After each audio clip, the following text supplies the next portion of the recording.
Shabbat Shalom, Lekulan, Umeboraj. Paz y bendiciones para todos.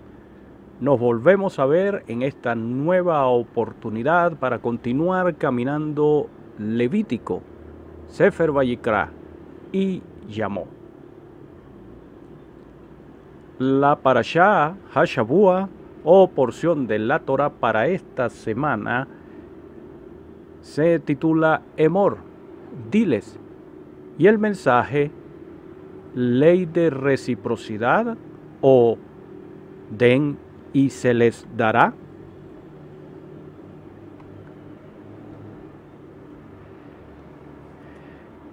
Esta porción es prácticamente el antepenúltimo trayecto o tramo del recorrido por este Sefer Vayikra o libro de Levítico.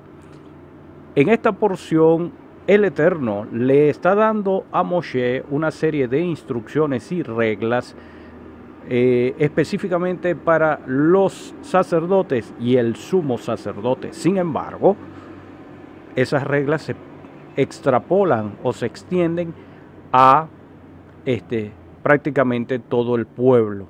Y eso se puede ver al leer y examinar y estudiar todo este fragmento que va desde el capítulo 21, verso 1, hasta el capítulo 24, verso 23.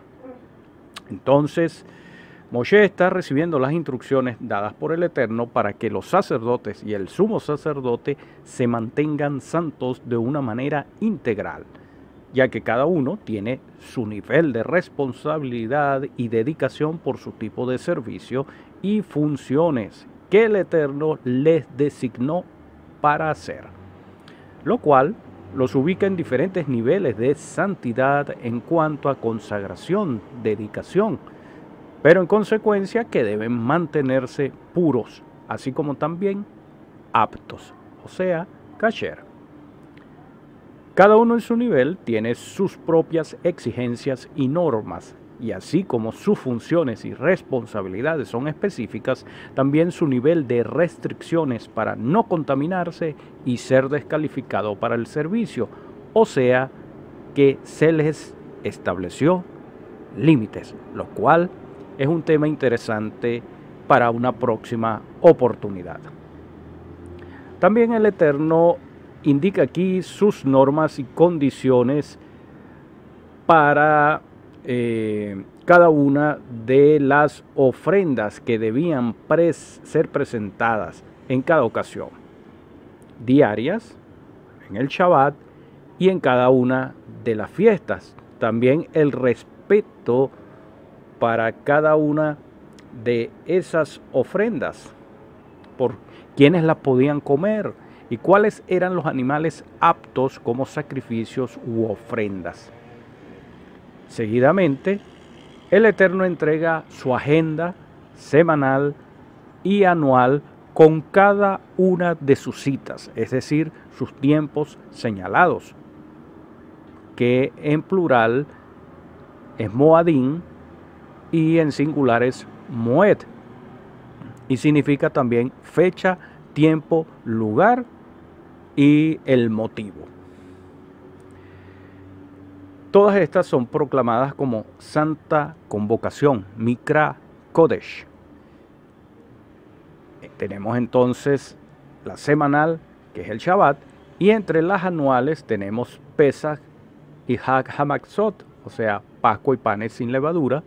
Tenemos luego primicias, Bikurim y Shavuot, semanas.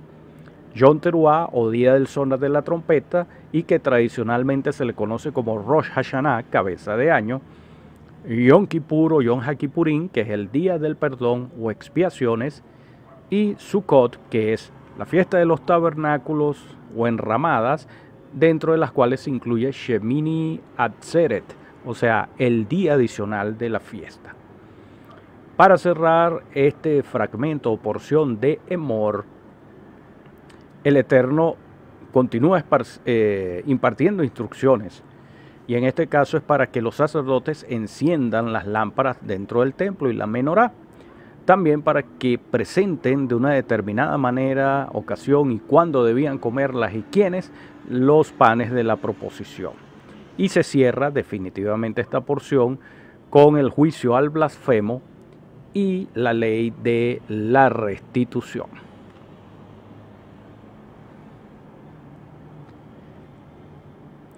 Y hablando de la agenda y las citas del Eterno, en la cual en dicha agenda nos ha dejado en claro cuáles son los momentos específicos de encuentro con Él y los motivos de cada encuentro. Cada una de estas celebraciones conforman un ciclo de santificación y brindan una oportunidad para el crecimiento espiritual, redescubrir la herencia espiritual y asumir la identidad espiritual apropiada. Además que a través de todas ellas se revela el plan de redención desde la eternidad hasta la eternidad por medio del Mesías, siendo entonces de por sí mesiánicas en su esencia, y que hoy en día conocemos a ese Mesías que es Yeshua. Un ejemplo, por estas fechas, en este transcurso de tiempo, ¿qué estamos contando? De acuerdo a esta agenda y las fechas que estamos viviendo, estamos contando el Omer, que es una medida de capacidad y que va en aumento cada día. En la tradición hebrea y en la tradición judía, dentro de la cultura, no se cuenta o no hay cuentas regresivas. Es decir, faltan tantos días. No, sino que van tantos días para llegar a. En este caso, ya vamos por el día número 28, lo que es igual a 4 semanas para celebrar una de sus Mikra Kodesh, una de sus fiestas y citas indicadas en su agenda, que es la fiesta de las semanas o conocido como Shavuot. En esta ocasión es el segado, o era el segado, recolección y presentación de la primera cosecha del trigo, así como otros frutos de la tierra, y por eso también se le conoce como la fiesta de la cosecha.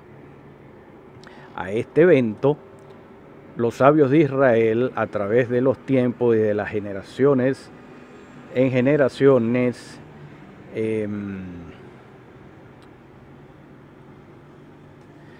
le unieron la celebración del aniversario de la entrega de la Torá a Israel, y se conoce en hebreo como Matán Torateno. Fíjense que no se habla de recibir la Torá, sino que fue la entrega de parte del Eterno en el monte Sinaí. En ese día, según cuenta una leyenda, en los diferentes cuentos, midrashim, estudios y posibles explicaciones de aquello que no está descrito completamente en la Torá, indica que cuando el Eterno proclamó los 10 mandamientos o Aseret Hadibrot, o sea, las 10 palabras, su voz se escuchó en todos los idiomas de la humanidad y tomó la forma de chispas ardientes que rodearon al campamento de Israel y que se posaron en cada uno de los israelitas. Tomando este cuento o esta leyenda, aclarando, aseverando que no está escrito en la Torá, no la encontramos escrito en la Biblia, eso es una explicación extra. Puede considerarse un paralelismo entre lo que sucedió en Israel y lo que sucedió en Jerusalén, que está narrado en Maasei HaSheliachim, o sea, en los hechos de los enviados o apóstoles, y lo que le pasó a todos ellos junto a Pedro en cuanto al derramamiento del Espíritu Santo, HaRuach HaKodesh, el consolador que prometió Yeshua que enviaría cuando él se fuera.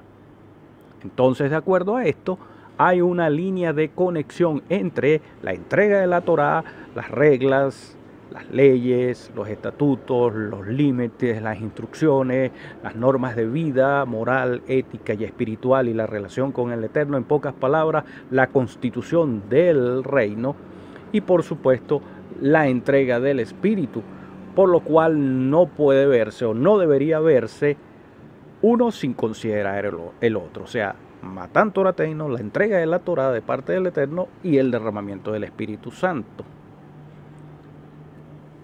Es decir, la estrecha relación que existe entre la ley del Eterno, la ley de Dios y el Espíritu Santo o Ruach HaKodesh.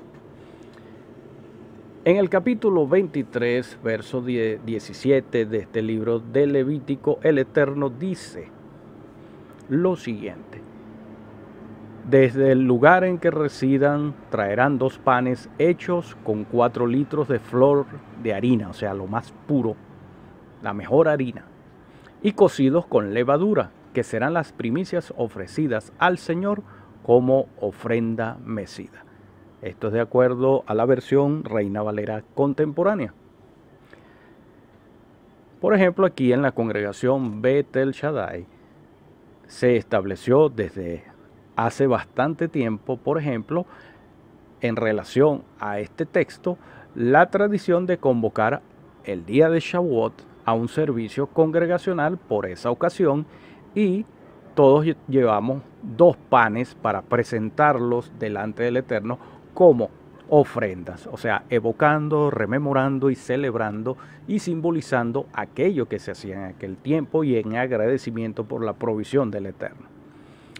Siguiendo con la agenda del Eterno, no solo se mencionan las fiestas y sus fechas, sino también la convocación, o sea, el llamado para que el pueblo hiciera acto de presencia, haga acto de presencia en el lugar y delante de él. Por ejemplo, en el mismo capítulo 23 del libro de Levítico, versículos 37 y 38, estas son mis fiestas solemnes.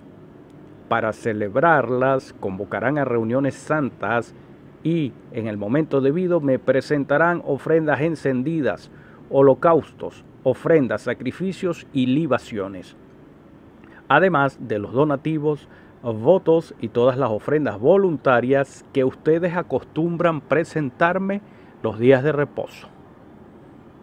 Entonces, aparte de la ocasión, lugar y fecha, ¿qué otros motivos y elementos son importantes en cada fiesta?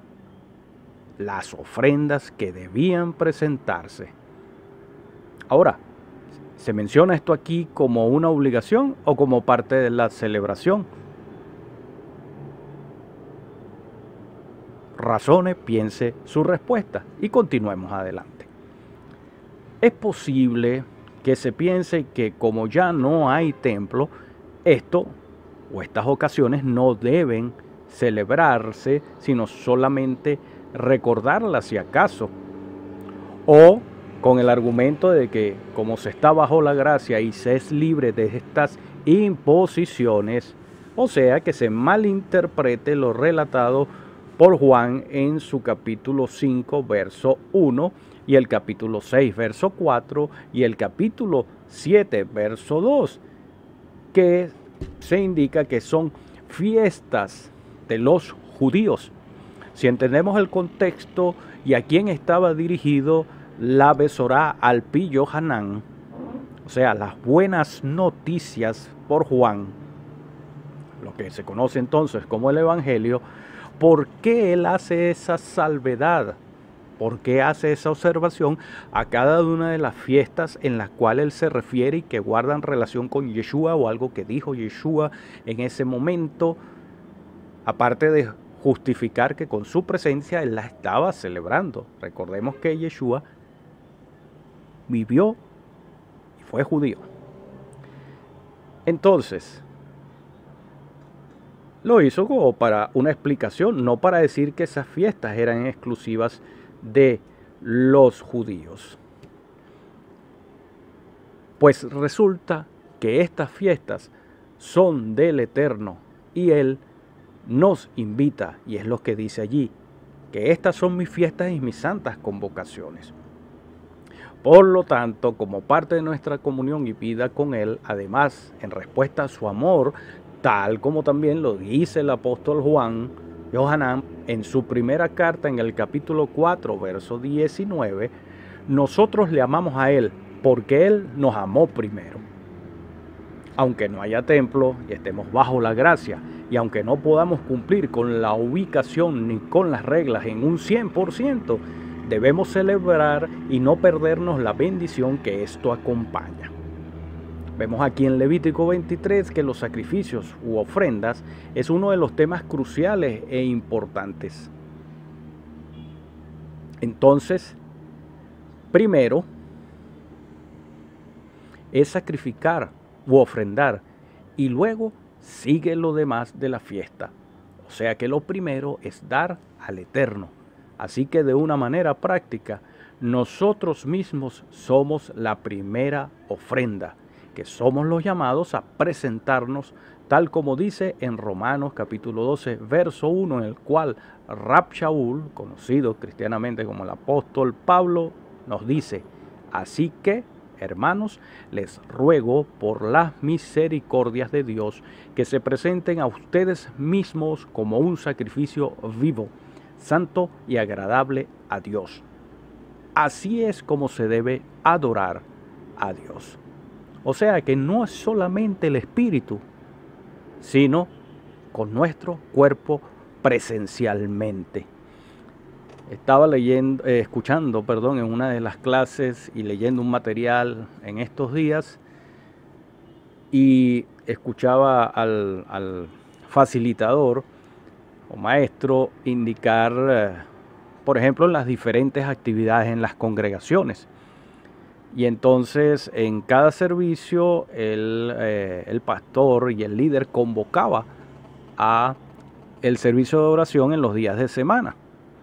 Entonces algunos hermanos decían: bueno, yo los acompaño en espíritu, pero nunca iban presencialmente. Y entonces en el siguiente día de culto hace la nueva convocatoria y dice: bueno, pero así como mandan el espíritu, traigan también su cuerpo para el servicio. Bien, por lo tanto, si no nos rendimos delante del Eterno como nuestro Señor por medio del sacrificio de Mashiach, no vamos a ofrendar o dar alguna cosa, ni dinero, ni tiempo, ni amor, ni adoración, ni alabanza, con la actitud y enfoque correcto, porque el dar y la entrega no es solo un acto intelectual, sino vivencial, por lo cual debemos tener en claro que no son actividades, sino actitudes conscientes de respuesta, de amor por ser un pueblo comprado, adquirido por un alto precio y precio de sangre de nuestro Mesías Yeshua. El motivo es que el Eterno sea exaltado y que se haga su voluntad en la tierra como en el cielo, y que sea manifiesto su reino que se ha acercado. Ciertamente, su reino no es un lugar físico en esta tierra, al menos no todavía, como está relatado precisamente por el apóstol Juan Yohanan en el libro de Revelaciones. Pero es un estado en el cual nosotros debemos y reconocemos conscientemente y vivencialmente el señorío del Dios Todopoderoso, y es su reino consciente en nuestra mente, corazón y voluntad, y eso nos hace acordar parte del Shema, la declaración máxima de fe, al decir: Shema Israel, Adonai Eloheinu, Adonai Echad. Oye Israel, el Señor, nuestro Elohim, el Señor es uno. Y después dice: Ve'ahavta Adonai Eloheja, vechol vaveja, vechol nasheja, vechol meodeja, que amarás al Señor, Adonai, tu Dios, con toda tu alma, con todo tu corazón, con todo tu poder, o sea, tu fuerza, o sea, que involucra todo. No involucra solo el espíritu, o no involucra solo el pensamiento, o no involucra solo el pensamiento, sino también lo físico y también lo material. Entonces, debemos aplicar y estemos aplicando sus principios en nuestra vida. Y estos principios no cambian, por decirlo de alguna manera, ni bajo la ley, ni bajo la gracia. Aquí en Levítico acabamos de ver que está este principio de dar en la parte de la Torá. Si vamos a los profetas, ¿cuál es el texto clásico para enfatizar lo del el dar, y específicamente con lo que tiene que ver con diezmos y ofrendas, ciertamente el libro del profeta Malaquías, y específicamente en lo del capítulo 3, donde el Eterno hace un llamado de atención al pueblo de Israel en ese tiempo por no aplicar los principios del dar, los principios que están establecidos incluso aquí en este capítulo 23 de Levítico. Y el Eterno entonces llama a hacer teshuvá, o sea, arrepentirse y reconocer y devolverse, volver a tomar el camino, volver a aplicar y hacer y a entregar sus diezmos y ofrendas a donde tiene que ser, no a donde quieren o les parece donde tenían que entregar, porque el Eterno es muy específico. Traigan los diezmos y ofrendas al alfolí y haya alimento en mi casa. Y entonces además dice y le agrega que probadme ahora en esto, si no os abriré las ventanas de los cielos y derramaré bendición hasta que sobreabunde. Ah, pero solo en esta parte de la ley, o para decirlo Antiguo Testamento. Bueno, entre los diferentes textos que podemos encontrar más adelante, por ejemplo, en la Besorá al Pi Lucas, las buenas noticias o evangelio de parte de Lucas, en el capítulo 6, verso 38, dice: den y se les dará una buena medida, incluso apretada, remecida y desbordante, porque con la misma medida con que ustedes midan, serán medidos. Entonces, una gran cantidad de años más adelante del profeta Malaquías, y ya lo que diríamos bajo el periodo de la gracia y ya ha venido Yeshua, encontramos el principio trascendental y con carácter universal. Y si le buscamos alguna comparación secular o no religiosa, lo podemos encontrar en el clásico ejemplo de la ley de acción y reacción. O sea que para toda acción dada o fuerza ejercida se va a producir una fuerza en sentido y fuerza contraria. Sea que lo veamos a la antigua o a la nueva, el principio es el mismo. Incluso podemos llamarlo por otro nombre que también está indicado en la Torá y específicamente en el Brit Hadashah o Pacto Renovado o Escrituras Apostólicas: siembra y cosecha. ¿Y es nuevo? No, es muy antiguo, como estamos viendo. Y si buscamos en la segunda carta a los Corintios, en el capítulo 9, versos 6 al 8, el apóstol Pablo, Rab Shaul, les dice a esa congregación o sinagoga de Corinto: pero recuerden esto, el que poco siembra, poco cosecha, y el que mucho siembra, mucho cosecha. Cada uno debe dar según se lo haya propuesto en su corazón, y no debe dar con tristeza ni por necesidad, porque Dios ama a quien da con alegría.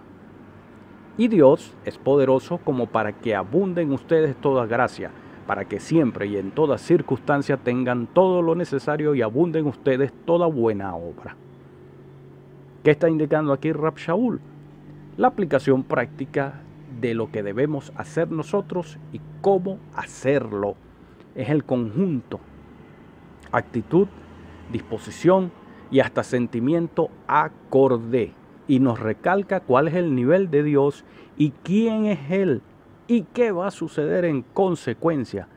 No porque lo hagamos por el mero interés de prosperidad, sino que escrito está desde la eternidad hasta la eternidad y desde el punto de vista de nosotros como seres humanos, desde la Torá en aquellos tiempos hasta las buenas noticias que hemos recibido hasta ahora. Nos damos cuenta que esto ilustra el Beahaptá y una ley de reciprocidad, o sea, mente, corazón y fuerza, recursos. Si sembramos, vamos a cosechar. Si no sembramos, no vamos a cosechar. Si doy nada al Eterno, Él lo puede multiplicar. En fin, esa es su parte, que le corresponde, y Él es fiel. Pero al fin y al cabo, es como la tabla de multiplicar.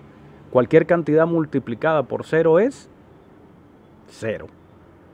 Así que el Eterno nos asista y pidámosles que con su Espíritu nos ayude a que nuestras prioridades siempre sean correctas para que podamos presentar las ofrendas y sacrificios con motivaciones y actitudes correctas para su gloria y para su honra, y que aprendamos a darle a Él primero, a pesar o incluso de las circunstancias que podamos estar viviendo. Y todo esto esperamos que sea pronto y en nuestros días. Beshem Yeshua Hamashiach, en el nombre del Mesías Yeshua. Amén. Shabbat Shalom. Ad Hapaan Habaan y Trae. Hasta la próxima. Nos volveremos a ver en un próximo trayecto.